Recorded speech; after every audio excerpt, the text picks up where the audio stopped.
Good morning, students. This is History, Class 8th, Chapter 3rd, Ruling the Countryside, and this is going to be our 5th class on this chapter. अब तक हमने शुरू से ही समझ लिया है कि ब्रिटिश ईस्ट इंडिया कंपनी एक मर्केंटाइल कंपनी थी। अधिक से अधिक धन कमाना, मुनाफा कमाना था। मुनाफा कमाने के लिए हर वो तरीका अपनाया जिससे उनको ज़्यादा मुनाफा या प्रॉफिट मिल सके। उदाहरण के लिए प्लासी की लड़ाई लड़ी गई 1757 में, बक्सर की लड़ाई लड़ी गई 1764 में, और उसके बाद उन्होंने सोचा कि और ज़्यादा मुनाफा कैसे कमाया जाए। इसके लिए उन्होंने टैक्स वसूलने का अधिकार ले लिया और फिर भी उन्होंने सोचा कि लैंड से, भूमि से उनको लैंड टैक्स के अलावा और क्या मिल सकता है, क्योंकि वो मुनाफा कमाना चाहते थे। इसके लिए उन्होंने परमानेंट सेटलमेंट, स्थायी बंदोबस्त, रैतवाड़ी सिस्टम भी लागू किया। और अब आगे उन्होंने भूमि से और ज़्यादा, लैंड से और ज़्यादा मुनाफा कमाने के लिए अफीम और जो इंडिगो है, जो नील है, उसको उगाने के बारे में सोचा। के लिए पटसन को बंगाल में उगाया गया, चाय को आसाम में, गन्ने को वर्तमान उत्तर प्रदेश में, गेहूं को पंजाब में, और कपास को महाराष्ट्र में और पंजाब में, और चावल को मद्रास में उगाया गया। अब हम इंडिगो यानी नील के उगाने की कहानी, के उगाए जाने की कहानी को समझें।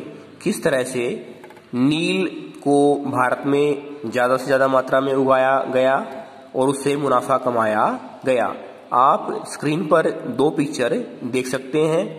जो बाएं है पिक्चर, वो कलमकारी प्रिंट है जो भारत के जो उन्होंने तैयार किया है, और जो राइट में, आपके राइट हैंड में जो प्रिंट है, वो एक पेंटर ने, एक यूरोपियन पेंटर ने पेंट किया है।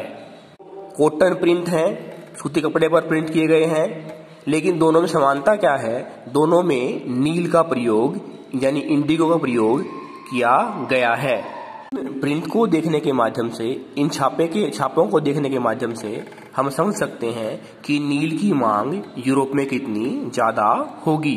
तो इसलिए उन्होंने भारत में नील को उगाने के बारे में उन्होंने योजना बनाई। आपको बताएं कि भारत उस वक्त दुनिया का बहुत बड़ा, या ये कहें सबसे बड़ा नील पैदा करने वाला, नील उपलब्ध कराने वाला देश था।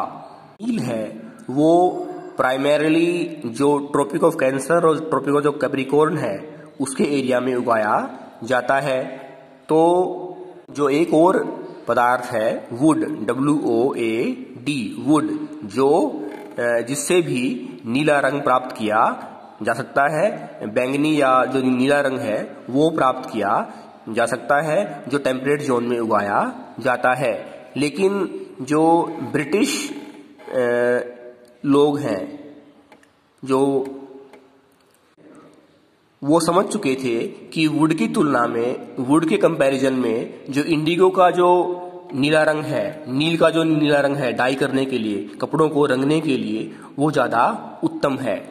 अब यूरोप के जो वुड प्रोड्यूसर थे, WOAD वुड प्रोड्यूसर थे, उन्होंने सरकारों से मांग की कि जो नील है, जो भारत से आयात किया जा रहा है, वो महंगा पड़ रहा है और और उसका जो कंपटीशन है वो वुड से हो रहा है। इसलिए उन्होंने नील के आयात पर रोक लगाने की बात कही। उनको पता था कि इंडिगो बेहतर पदार्थ है जिससे सूती कपड़ों को रंगा जा सकता है, क्योंकि जो वुड है उसके द्वारा कपड़े जब रंगे जाते हैं वो पीले पीले नजर आते हैं और वो उदासीन नजर आते हैं, उनमें चमक नहीं होती इंडिगो के मुकाबले।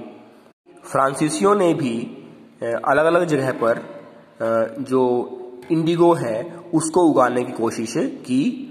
प्लांटेशन बनाए गए और उन प्लांटेशंस में उनमें नील उगाया गया। ब्रिटेन का औद्योगिकरण हुआ, उद्योगों में तैयार माल बनने लगा, तो नील की मांग और ज्यादा बढ़ गई। किसी कारणवश नील का जो सप्लाई है या जो उत्पादन है वो मांग के अनुपात में कम रहा, तो जो यूरोपियन कंट्रीज के लोग हैं उन्होंने सोचा कि अब जो कॉलोनियल कंट्रीज हैं, उदाहरण के लिए भारत, वहां के खेतों में, वहां की भूमि पर, वहां के किसानों के द्वारा वो नील उगा सकते हैं। तथ्य को, इसी बात को अगर हम उदाहरण की सहायता से समझें तो हम पाएंगे कि 1788 में जहां नील का जो यूरोप में आयात था भारत से वो 30% था और 1810 में वो 95% तक बढ़ गया था। तो आप कल्पना कीजिए कि नील का जो आयात है यूरोप में भारत से कितना बढ़ गया था। कि ब्रिटिश ईस्ट इंडिया कंपनी के जो ऑफिशियल्स थे, जो ऑफिसर थे, जो बड़े बड़े पदों पर लोग थे, उन्होंने भी अपनी नौकरी छोड़कर नील के बिजनेस में वो लग गए। नील उगाना शुरू कर दिया और वो ऑफिशियल से प्लांटर बन गए। उगाने के लिए वो कर्ज या धन ईस्ट इंडिया कंपनी से ले सकते थे। क्लास में हम पढ़ेंगे कि नील को 2 तरीके से उगाया गया, यानी नील को उगाने की 2 सिस्टम थे, निज और रैयतवाड़ी। थैंक्स।